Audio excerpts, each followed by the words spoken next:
Hermes, você compartilha dessa visão? Sim, eu entendo que o Dr. Clóvis fundamentou bem essa questão. A vida humana deve ser respeitada, protegida, salvaguardada, amada, desde o seu início, desde a concepção.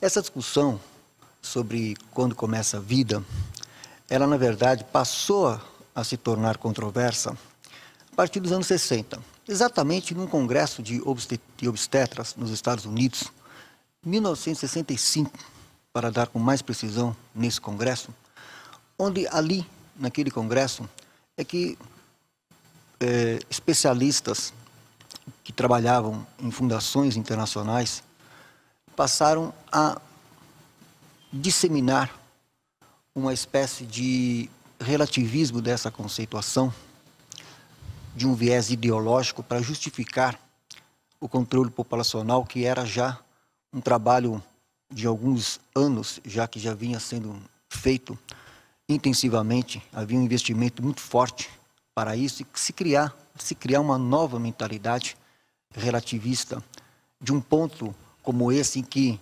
desde o século XIX, desde exatamente 1869, é dado científico, a ciência comprovou, né, através dos dados tecnológicos da época, que a vida humana começa, que o ser humano começa, já é ser humano desde a fecundação. O que a igreja vai fazer, né? Ela vai simplesmente validar o dado científico de 1869. Então, a posição que a igreja tem a respeito da proteção da vida humana desde a concepção, ela corrobora o dado científico de 1869, onde ficou constatado, né, pela ciência. Durante todo o século XX, né, era unanimidade. Ninguém questionava isso. Era um dado científico evidentíssimo.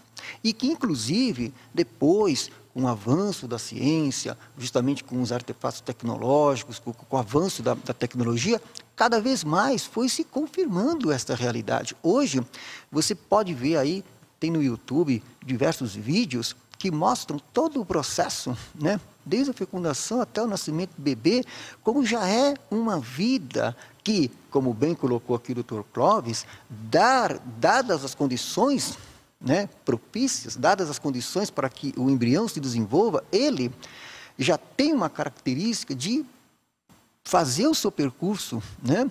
Ele fazer o seu percurso até o nascimento, desde que não haja uma interrupção. Não havendo uma interrupção, ele vai chegar ao nascimento. Então, eu quero dizer que, na verdade, né, foi a partir dos anos 60, a partir do interesse de fundações internacionais, especificamente Fundação Rockefeller, Fundação Ford, principalmente, e hoje outras, Fundação MacArthur, há muito interesse dessas fundações pelo controle populacional e outros motivos, entre eles, inclusive, né, a questão do aborto está também relacionada com uma perspectiva de médio e longo prazo por essas fundações, esses grupos altamente com poder financeiro e econômico muito forte, para chegar na clonagem humana. Então, há uma relação também nesse sentido. Há, por conta desses organismos internacionais, todo um projeto de reengenharia social, utilizando os avanços da biotecnologia, a manipulação genética. Então, tudo isso, né, são questões candentes da bioética,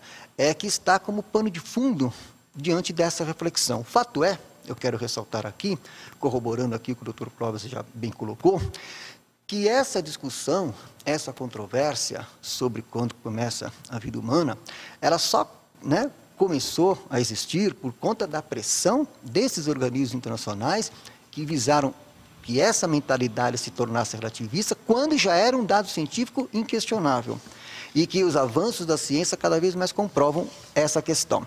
Então, é uma questão que nós temos que prestar bem atenção, à farta documentação a respeito de todo esse pano de fundo que aqui eu estou apresentando. E nós, então, quando estamos diante da questão do aborto, nós sabemos que a questão do aborto, hoje, é assim, ponta de um iceberg, de toda uma agenda né, antivida, antifamília, né, anticristã, que está sendo implantada no mundo por diversos organismos e acatada, né, hoje por agências da ONU que hoje, por exemplo, querem reconhecer o aborto como direito humano, quando o primeiro e o principal de todos os direitos humanos é o direito à vida. Não há direito à liberdade, direito à educação, direito à saúde, se não for garantido o primeiro de todos os direitos humanos, que é o direito à vida, desde a concepção, desde o primeiro momento.